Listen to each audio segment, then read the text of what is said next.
2004, 2005, 2006, 7, we were able to do a kind of prevalence study on victimization of older people in Germany. We interviewed more than 3,000 older people, or more than 3,000 people in middle adulthood and in later adulthood. So we got data on what happens to older people in the field of criminal victimization, what happens to older people in the field of domestic violence in a broader sense, data which were non-existent before in Germany.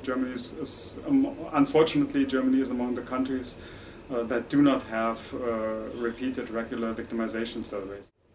In Germany now, there's one of our, or there are now 2 initiatives going on, which maybe will end up in Germany also having regular repeated victimization surveys, but up to now we don't have, and at that time we didn't. And so we provided some basic data on the safety security situation of older people, and we also did some research on the challenges and the risks of caregiving in domestic and family contexts, where you don't get very far with standardized surveys, but where you have to do other things methodologically. We did very extensive interview studies with older people, with family caregivers, with nurses and so on. And I think we were able to provide some evidence on some aspects of the field of victimization in later life and at least abuse in family caregiving. What we have maybe reached is it's now more a topic on the agenda of our federal ministry, which is responsible for family, seniors, women and youth.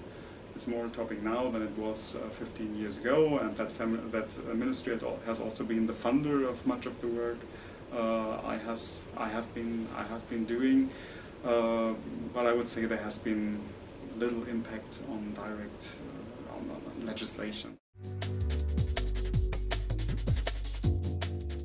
What we also did in the last couple of years is in some fields to try and develop training programs. The first one is we developed a kind of training program for nurses, for professional nurses in domestic caregiving, nurses who are working for home care services, making them aware of what is abuse of older people, what are the signs, what are the indicators, how can you intervene. Also working together with not only with the frontline nurses, but also with the heads of the home care services, because our point of view was nurses going into family caregiving, they can be very good prevention agents, but in order to do so, they do not only need knowledge and awareness and the feeling of responsibility, but they also need the knowledge that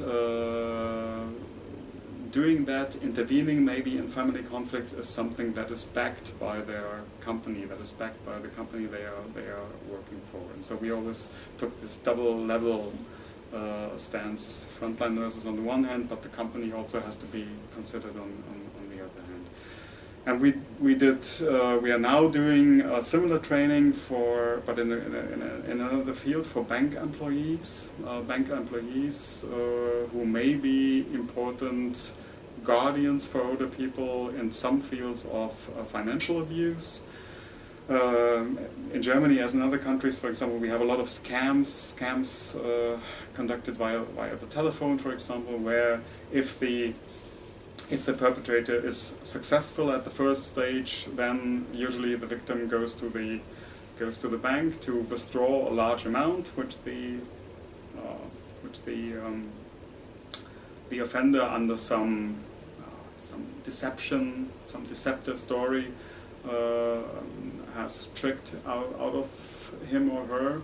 And so at that point of time, at that stage of the criminal event, again, bank employees who are aware what happens, what might happen, who are trained in how can they intervene, what can they do, and at the same time again who feel that their bank is behind them if they intervene. For example, if they refuse to